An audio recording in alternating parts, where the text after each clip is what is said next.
Assalamualaikum warahmatullahi wabarakatuh. Alhamdulillahi wa kafa wassalatu wassalamu ala sayyidil mustafa wa ala alihi wa sahbihi ahli sidqi wal wafa.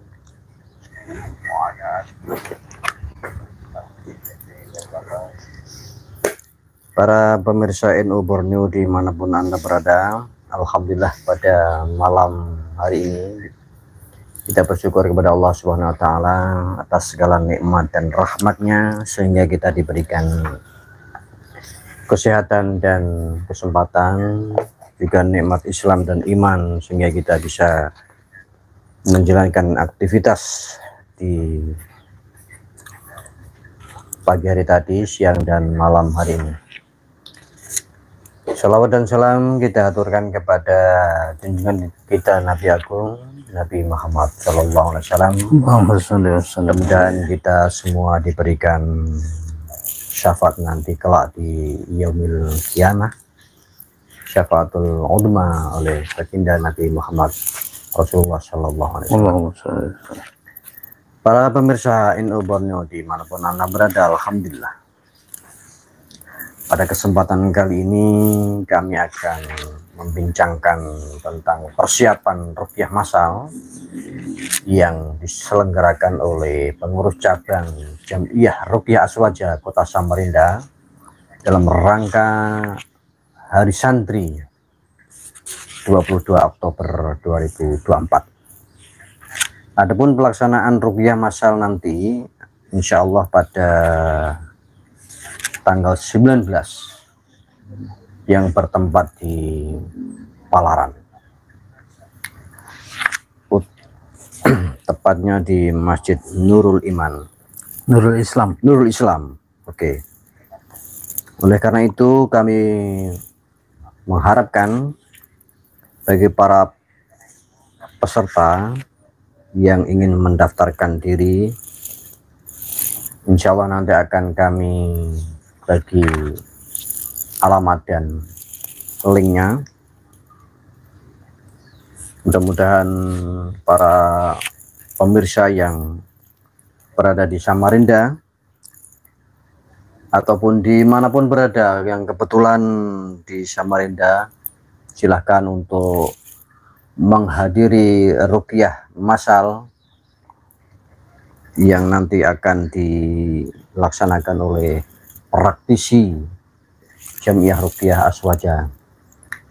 Baiklah, pada kesempatan malam hari ini kita akan ngobrol langsung bersama dengan Ketua PJJRA Kota Samarinda, yakni Ustadz Arif Sudarsono, yang mana pada malam hari ini kami di rumah kediaman beliau.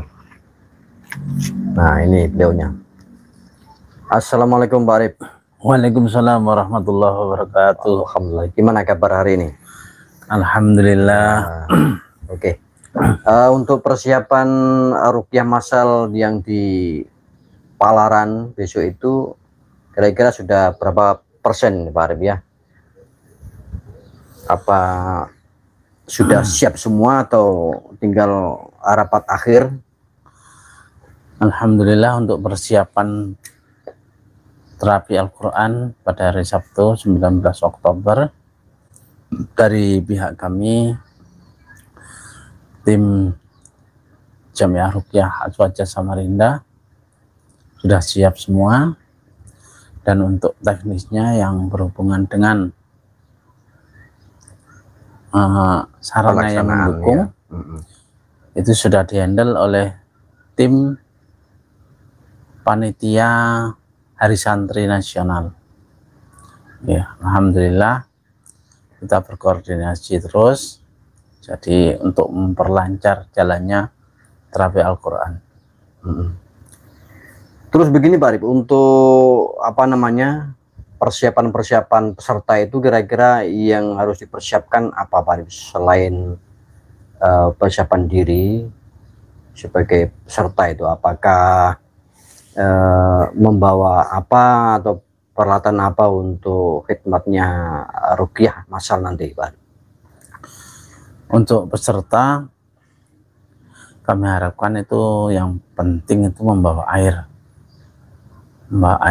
yang nanti akan menjadi air doa, menjadi penawar atau obat untuk semua penyakit, termasuk penyakit medis ataupun non medis. Dan kalau yang peserta dari wanita, kami mengharapkan untuk memakai rangkapan seperti itu, jadi pakaiannya celana. Insya Allah lancar. Jadi kami sekali lagi mengharapkan kepada para calon-calon peserta ruqyah massal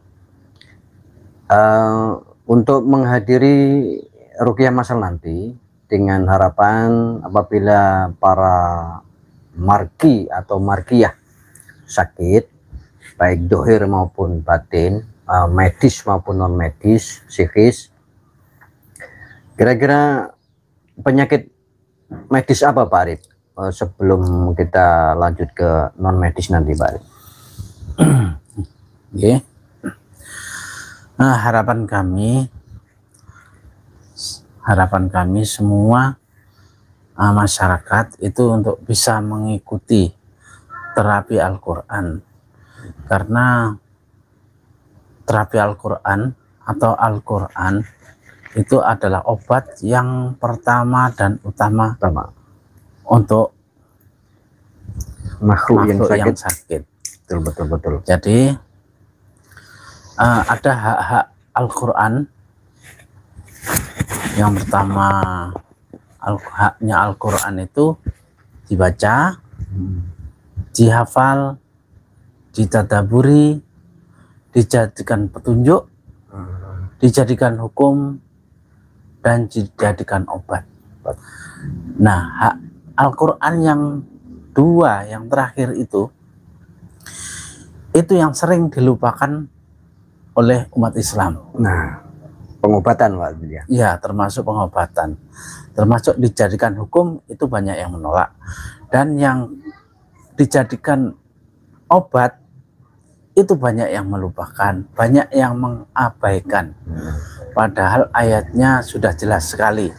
A'udzubillahi minasyaitonirrajim. Wa nunazzilu minal qur'ani ma huwa syifaa'un wa rahmatul lil mu'minin. Maka kami turunkan Al-Quran sebagai obat atau penawar bagi orang-orang yang beriman. Jadi seyogyanya kita harus berobat dengan Al-Quran, sakit apapun. Jangan karena sakitnya sudah dibawa ke rumah sakit, parah lagi beratnya, di rumah sakit tidak terdeteksi, baru mencari peruqyah. Yang kami harapkan ketika kita sakit, yang pertama adalah Al-Quran, karena Al-Quran obat yang pertama dan utama. Jadi Al-Quran dulu. Nah, dan yang sudah parah-parah, kami menghimbau biasanya kepada saudara-saudara kami, tolong ruqyah dulu, meskipun sudah itu divonis untuk operasi, ruqyah dulu, walaupun tetap penanganan medis Pak Arif. Iya, ruqyah dulu. Pertama kan ruqyah dulu. Kami sarankan untuk ruqyah atau terapi Al-Quran, karena banyak yang yang itu harus operasi, tapi ketika di ruqyah alhamdulillah sembuh, itu banyak ya. Jadi karena izin dari Allah SWT. Karena kesembuhan bukan wilayah kita cuma ikhtiar. Allah yang menyembuhkan, insya Allah. Gitu. Dan selanjutnya Pak Arif, untuk penyakit-penyakit non medis, misalkan ketempelan, kesurupan, mungkin orang beranggapan bahwa ruqyah ini selalu tempelan, padahal kan bukan. Yang tadi kan sebagai obat utama dan pertama sebagai orang yang sakit. Dan misalkan untuk peserta besok ini, kira-kira penyakit-penyakit non medis apa, misalkan kesantet kah, kena guna-guna, gendam, atau apa ini Pak Arif? Mungkin satu dulu Pak, untuk yang punya apa namanya khodan, nasab atau perewangan atau senjata mungkin. Nah, mungkin dari senjata dulu Pak, atau apa namanya apa senjata lah, pusaka yang khodamnya itu juga akan mengganggu kita. Mungkin para peserta besok silahkan untuk hadir, bisa diceritakan Pak untuk pusaka ini, efeknya, efek-efek. Begini, kalau untuk pusaka ya, pusaka atau itu apapun namanya ya, jimat atau apapun ya, itu khodam-khodamnya. Itu kalau kami sarankan tidak usah memakai seperti itu, karena itu sama dengan kita bekerja sama dengan jin atau setan, ya. Jadi kalau untuk khodam, insya Allah tidak ada yang gratis. Ketika kita masih muda, kita mempelajari ilmu atau punya pusaka, kita sakti dengan izin Allah. Tapi itu pun tidak ada yang gratis. Suatu saat ketika kondisi kita lemah atau apapun itu, nah gantian itu bangsa jin akan meminta upahnya, menuntut dia, atau pagar rumah seperti itu. Ketika iya. kita membangun rumah, kita pergi ke orang pintar, cari syarat untuk magri rumah. Nah, padahal sebaik-baik penjagaan adalah penjagaan Allah. Penjagaan Allah. Ya. Allahu khairun hafidzau wa huwa arhamur rahimin. Jadi ketika kita memakai jasa dari bangsa jin untuk pagar rumah, ditakutkan itu nanti akan menjadi pagar makan tanaman. Pagar makan tanaman. Dan itu biasanya ke anak cucu kita nantinya. Wallahu alam. Apa efeknya itu, apa seperti orang apa namanya kena santet, apa ya, senjata makan tuan itu? Iya, itu mirip dengan seperti santet. Dia akan sakit-sakitan seperti itu, dan reaksinya macam-macam juga. Tergantung jenis apa namanya, jenis yang ditanam. Yang ditanam itu ya. Artinya yang bihuri syar'i lah. Penggunaan tumbal lah biasanya kalau orang Jawa ngomong itu ya. Tumbal itu. Beda lagi. Kalau tumbal itu beda ya. Beda. Kalau tumbal itu masalah itu kasus pesugihan biasanya yang untuk tumbal. Dan kita di 99 prinsip JRA itu dilarang kita untuk menangani kasus tumbal. Itu. Kalau tumbal, kasus perjinahan, itu kita tidak boleh memang. Silakan para praktisi yang sudah ikut pelatihan dibaca buku panduannya. Mungkin itu ada 99 pedoman bagi para praktisi. Itu satu sisi ya, yang kata ketua tadi, sebaiknya tidak menggunakan hal-hal yang berkaitan dengan apa namanya supaya nanti tidak ada apa senjata makan tuan atau pagar makan, karena apa efeknya nanti juga seperti orang kesantet itu. Nah, bagi praktisi sekali lagi yang insya Allah nanti pada hari Sabtu Pak Arif ya, hari Sabtu ya, jam 8 pagi lah insya Allah, jam 8 pagi. Bagi peserta yang sudah mendaftar, persiapkan diri Anda dan yakin kepada Allah bahwa segala sesuatu penyakit yang menyembuhkan hanyalah Allah. Itu. Kemudian pengalaman untuk orang selain itu Pak Arif ya, orang kesantet misalnya Pak Arif, itu apa tanda-tandanya gimana orang kena gangguan gaib itulah Pak Arif? Ini kayak penyakit yang tidak wajar atau gangguan gaib itu tidak selalu disebabkan oleh bangsa jin atau sihir ya. Itu ada juga namanya abreaksi. Abreaksi itu mirip dengan kesurupan tapi tidak kesurupan. Nah seperti itu, atau psikis.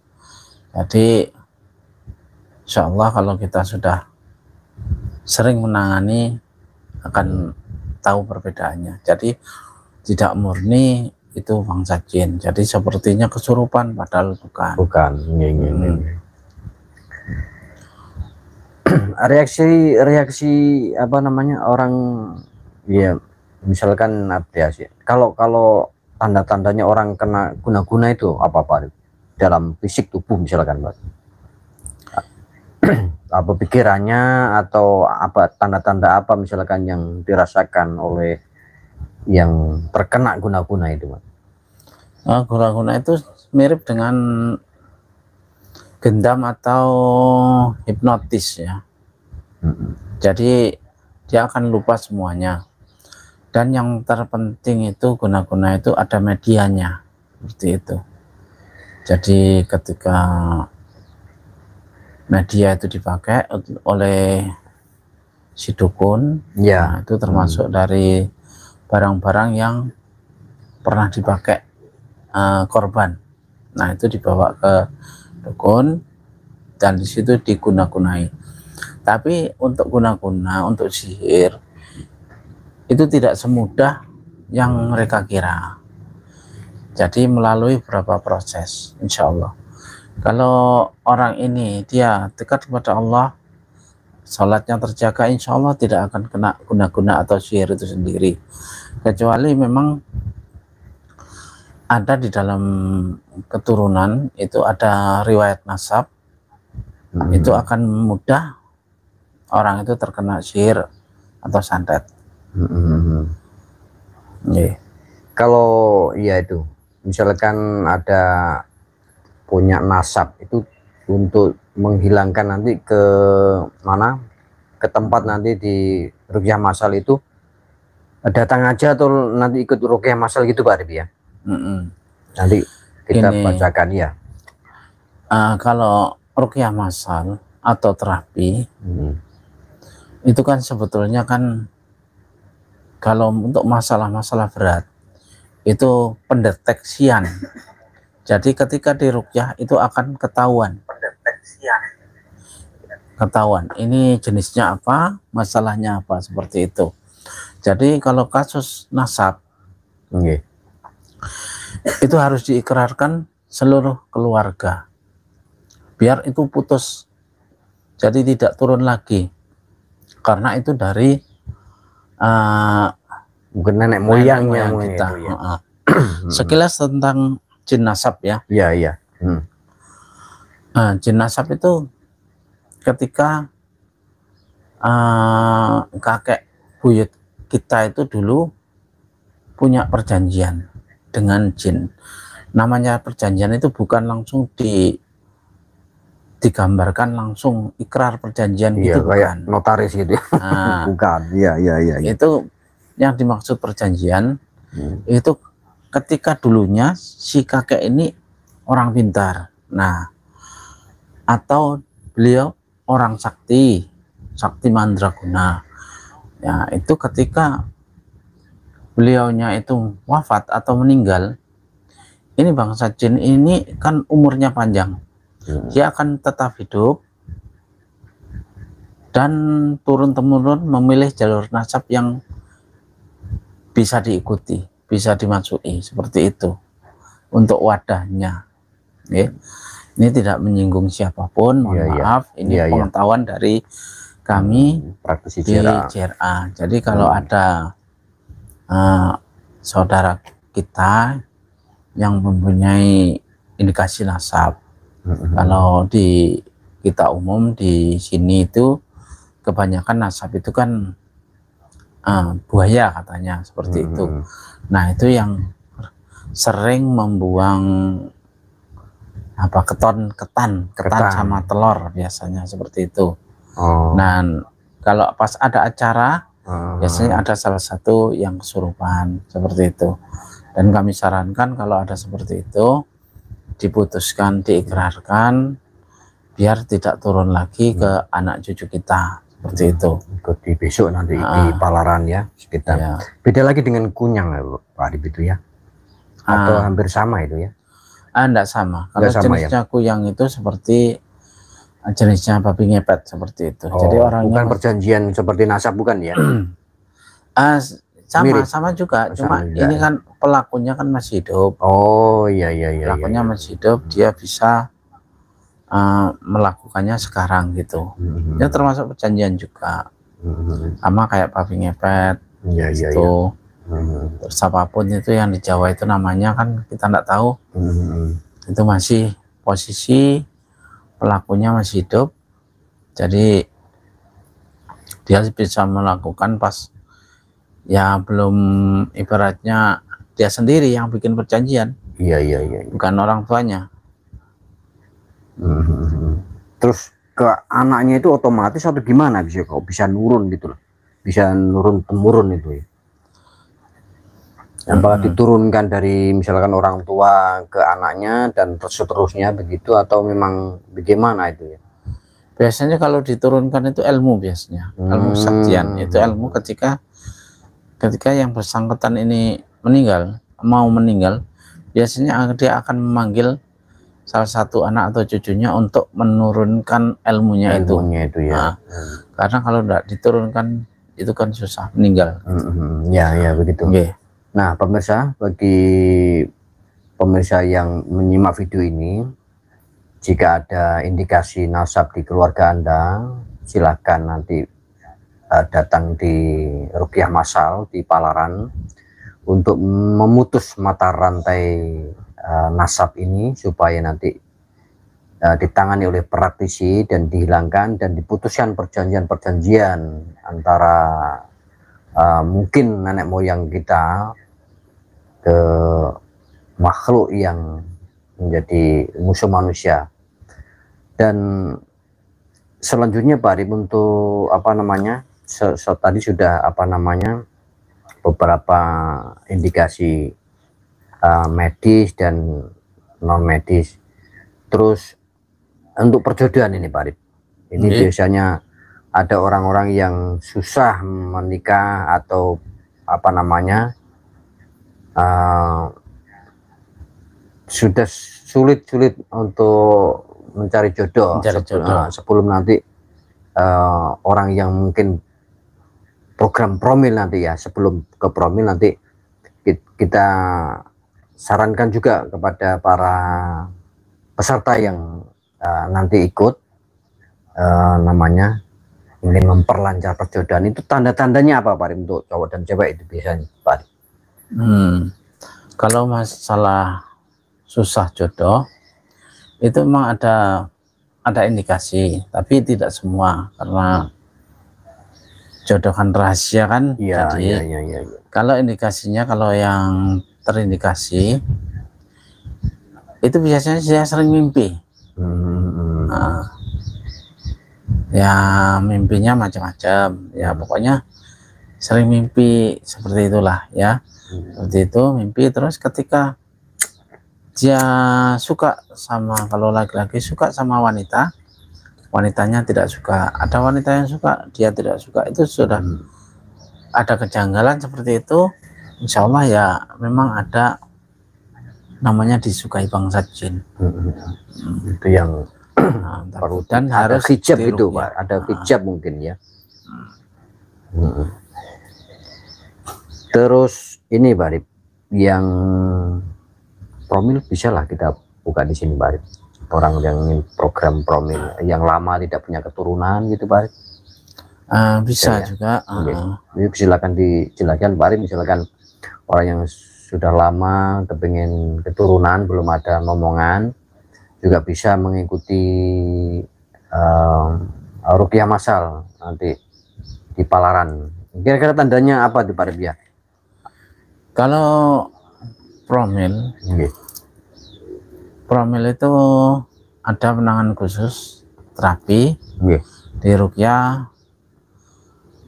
sepasang suami istri itu yang di ruqyah. Jadi kalau di ruqyah massal itu insya Allah terapi Al-Quran cuma pendeteksian. Kalau memang arahnya ke situ, itu harus ada terapi, ada terapi memang promil itu. Dan itu tidak bisa dilakukan satu kali, biasanya memang diulang-ulang. Ya tergantung kondisinya yang Jadi suami istri yang diruqyah.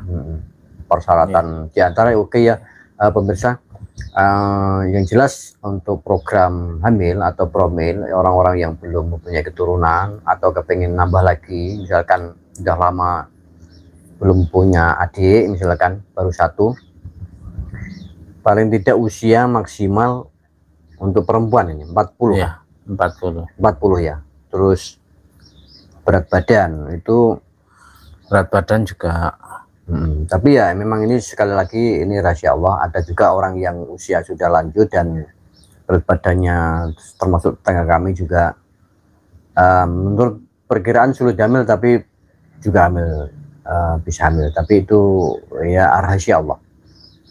Dan kalau untuk promil ini harus suami istri yang datang Pak Arif, atau ya, salah satu?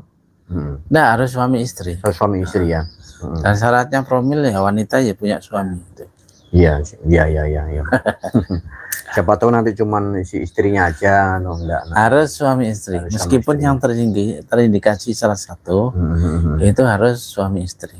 Yang diproses suami istri, karena ruqyahnya juga berpasangan.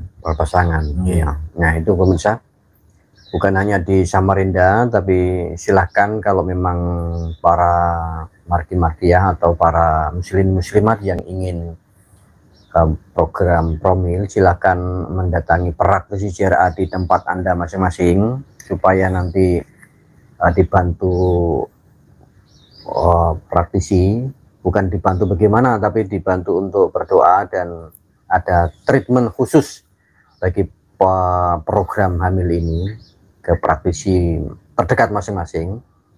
Nanti dibacakan doa, dan mudah-mudahan juga Allah memberikan segera momongan bagi para muslimat yang belum mempunyai keturunan. Kira-kira apa yang disampaikan lagi Pak Arif?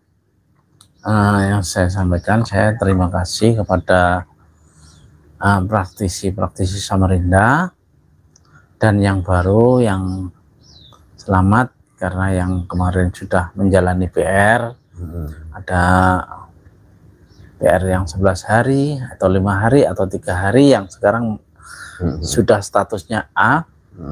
Dan silakan nanti, harapan kami hari Sabtu itu bisa menghadiri dan kita belajar sama-sama untuk mendakwakan Al-Quran sebagai syifa, sebagai obat yang pertama dan utama. Karena kemarin sempat berbincang-bincang dengan sama yang lainnya, kita miris melihat antrian di rumah sakit. Ketika orang datang jam 3 malam di SMC yang rumah sakitnya sangat besar, sampai sore tidak mendapatkan kamar. Nah, semua sakit apapun, semua berbondong-bondong ke rumah sakit. Dari mana-mana.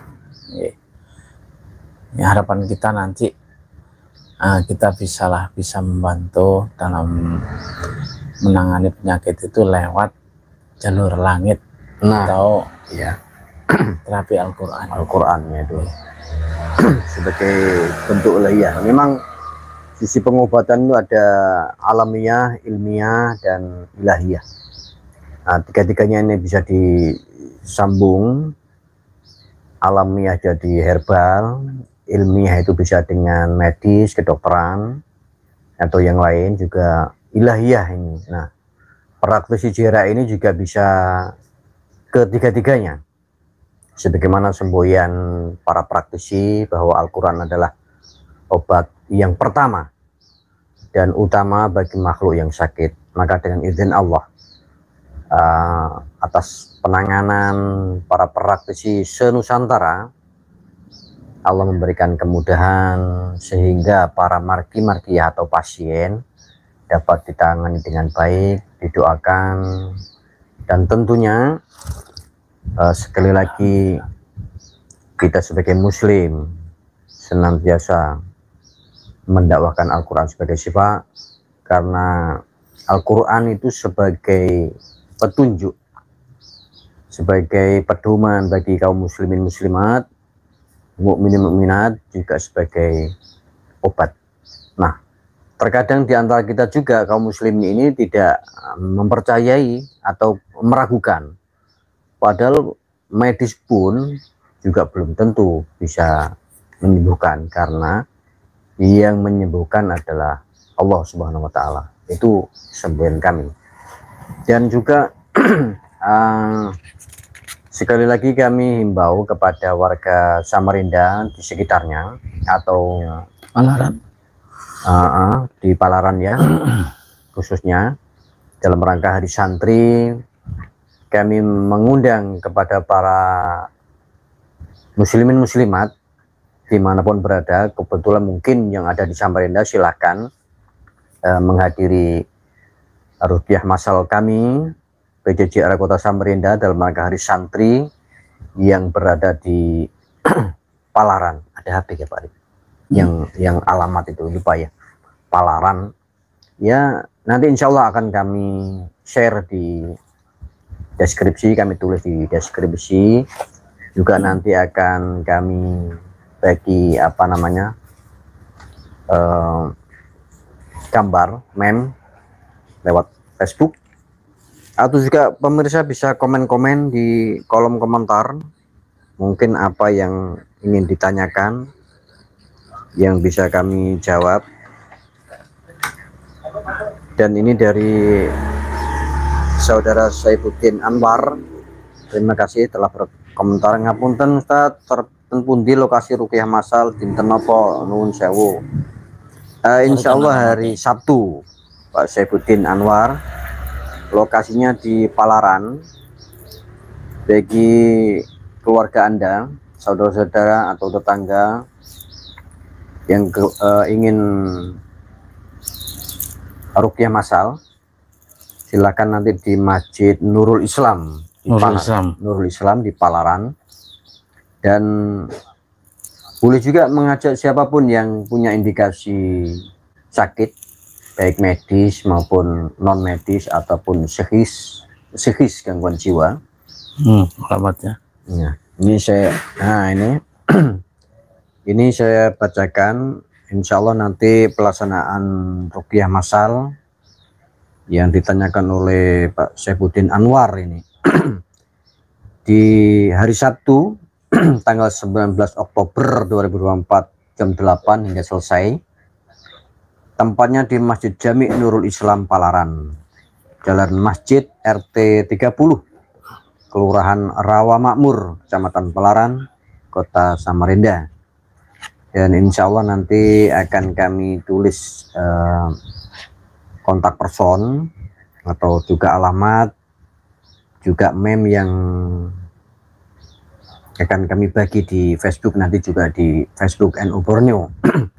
Atau pemirsa yang ingin menanyakan tentang pelaksanaan ruqyah, mempunyai indikasi penyakit medis ataupun non medis, silahkan nanti. Kalau bagi perempuan membawa pakaian yang celana longgar misalkan dan tertutup, persiapan air minum, tisu disediakan nih Pak Arif ya? tisu kresek ada disediakan. Ya, disediakan nanti oleh panitia, atau juga nanti dana dan usaha juga menyediakan peralatan atau kelengkapan ruqyah seperti herbal ya, garam ruqyah atau yang lain, tasbih, kokah dan lain sebagainya. Nanti silakan para pemirsa yang kebetulan hari Sabtu longgar, tapi demi kesehatan itu juga kita mengutamakan, mudah-mudahan bisa hadir. Dan nanti juga bisa bertanya-tanya langsung kepada praktisi yang kami laksanakan nanti insya Allah pada hari Sabtu tanggal 19 Oktober 2024 di Palaran. Terus apa mana Pak? Ngopi sih, ngelur ngopi sih loh. Ada yang praktisi-praktisi di Nusantara yang kebetulan melihat ini, silahkan komentar atau dibagi di kopi Ini enggak bisa ya pin ini. Dibagi di kopi dibagi di sini kah di mana? Buka linknya kah? Buka di YouTube terus dibagi di sini supaya nanti ada yang komentar apa yang tanya apa gitu. Pak Saifuddin Anwar ini di mana nih lokasi, Pak?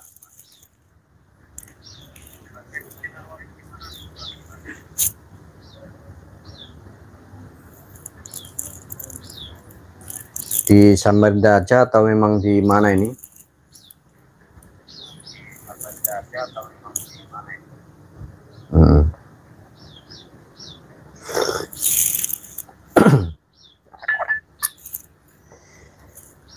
Bagi pemirsa mungkin yang kebetulan melihat silakan menanyakan mungkin terkait dengan penyakit non medis biasanya, silahkan bertanya. Kalau memang kita bisa jawab kita akan jawab. Atau apa lagi, pengalaman apa lagi Pak Arif yang perlu disampaikan di sini Pak Arif? Atau kasus-kasus yang berat terbaru ini Pak Arif bisa diceritakan ya? Yang penting itu kita menghimbau, ketika ada gangguan atau sakit yang aneh-aneh, itu carilah ruqyah praktisi ya. Oh iya. Jangan pergi ke orang pintar, itu aja.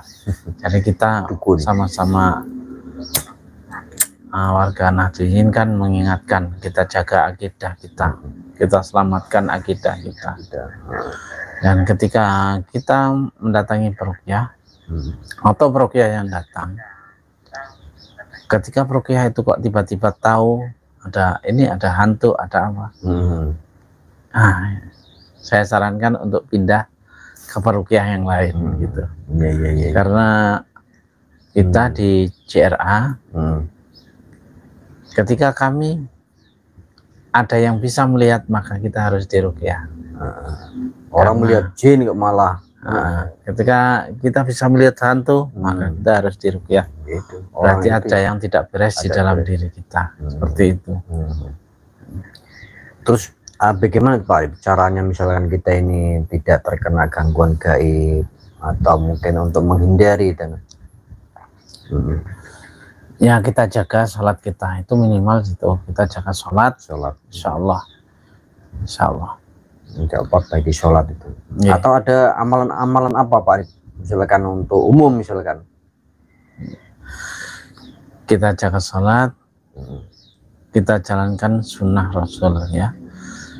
Ketika mau tidur kita membaca Al-Fatihah, ayat kursi, Al-Ikhlas, Al-Falaq, An-Nas, kita tiupkan ke tangan, kita usapkan pada seluruh badan yang terjangkau. Itu sudah insya Allah cukup, karena itu merupakan sunnah dari Kanjeng Nabi Muhammad SAW. Dan saya tambahkan untuk ahwat, untuk adik-adik remaja putri ya, ataupun ibu-ibu juga, ini sunnah dari Kanjeng Nabi. Sunnahnya kan ketika kita mau ganti baju, membuka pakaian, kita harus membaca Bismillahirrahmanirrahim, la ilaha illahu, itu dibaca 3 kali. Nah itu untuk menghindarkan kita terkena gangguan itu ya, supaya aurat kita tidak terlihat oleh bangsa jin. Jadi tolong, itu biasanya kalau anak-anak yang di pondok sudah diajari. Jadi untuk yang putri saya ulangi, yaitu baca Bismillahirrahmanirrahim, la ilaha illahu, dibaca 3 kali. 3 kali. Ya nanti kita tulis di deskripsi juga nanti. Terus apalagi nih Pak Rim ya, untuk penanganan biasanya kalau orang terkena kiriman itu tidak semudah yang kita bayangkan Pak Rim ya, harus perlu penanganan lanjutan lah. Tindak lanjut misalkan itu ya. Itu tidak harus tidak apa namanya, bahkan kadang ya lama juga penanganannya itu. Namanya wilayah kesembuhan kita, wilayah kesembuhan itu kan milik Allah. Jadi kita tidak tahu, yang penting kita niat berobat dengan Al-Quran. Dengan niat dengan berobat dengan Al-Quran, meskipun Allah belum memberi kesembuhan, insya Allah kita sudah mendapatkan pahala. Dan untuk kasus-kasus sihir, sebisa mungkin kita praktisi menyembunyikan kepada keluarga pasien, keluarga yang terkena sihir, karena itu masalah rawan, ya. Apalagi kalau sampai berhubungan dengan kesurupan. Ini untuk kita praktisi ketika orang kesurupan, kasus sihir, ketika pertanyaan kita sampai kepada kamu masuk sendiri apa dikirim? Iya. Nah, seperti itu. Kalau dia bilang dikirim, maka jawaban kita adalah, maukah kami bantu untuk melepaskan diri dari dukunmu? Seperti itu. Jangan sampai kita terjerumus dengan pertanyaan siapa yang mengirim. Nah, itu ya. Itu akan menjadi fitnah bagi kita. Fitnah mungkin ya, karena jin itu tidak bisa dipercaya dan suka berbohong. Meskipun ada ayat-ayat yang membuat jin itu tidak berbohong, kita disarankan untuk tidak melanjutkan pertanyaan seperti itu. Lebih detail ya. Kemudian ini terakhir Pak Arif, untuk praktisi yang mungkin belum paham ketika kemarin mengikuti pelatihan di UINSI, mungkin bagi mahasiswi UINSI, apa yang seharusnya dilakukan untuk praktisi tersebut mungkin? Iya. Saran dari guru kita untuk praktisi baru, jadi sering-seringlah ngumpul dengan praktisi lama. Jadi ibaratnya seperti beras itu, kalau tidak diinteri itu tidak akan bersih, tidak akan mengkilat gitu. Jadi ketika kita mengumpul dengan teman-teman praktisi, dengan sendirinya akan terasah firasat kita dan menjadi pengalaman-pengalaman, jadi menjadikan ilmu yang lebih manfaat minimal untuk kita dan keluarga kita. Iya. Dan sekali lagi untuk praktisi yang ada di Samarinda yang baru terutama, silahkan berkumpul dengan para praktisi yang sudah ikut pelatihan terdahulu, bahwa kami PCJRA Kota Samarinda setiap hari Jumat malam Sabtu berkeliling atau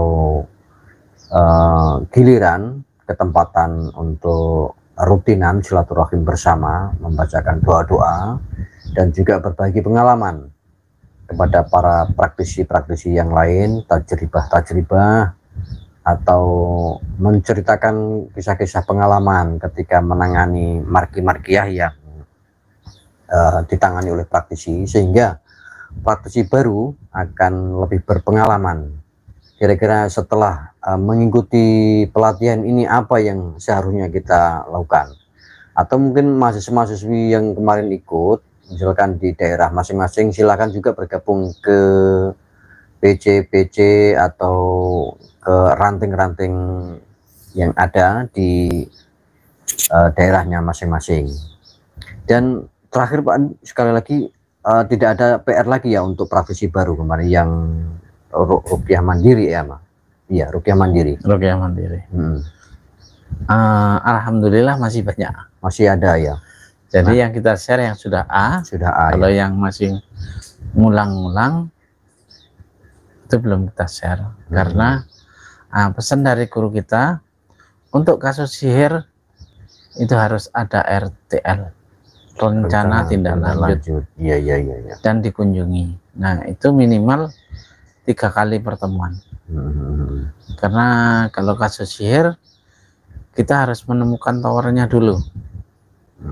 Itu.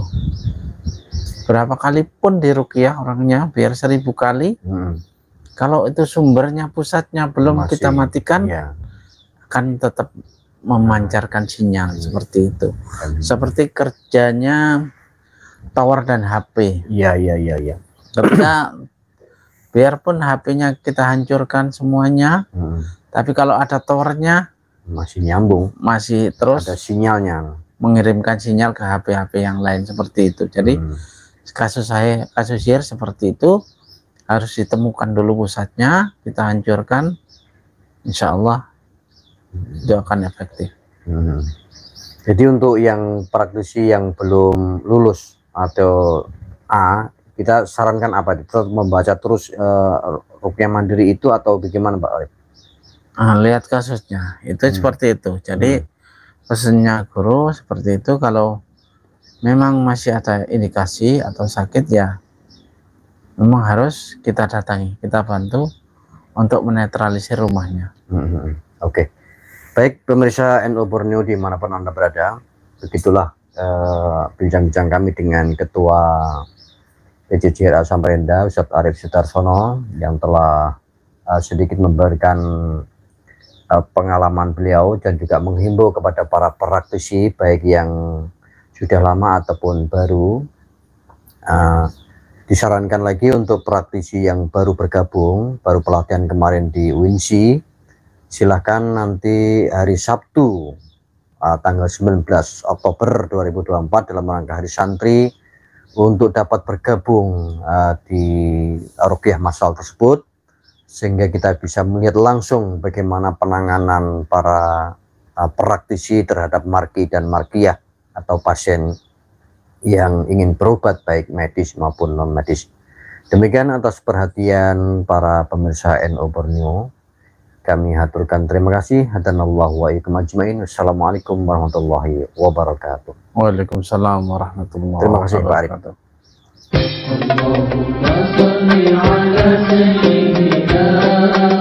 wabarakatuh.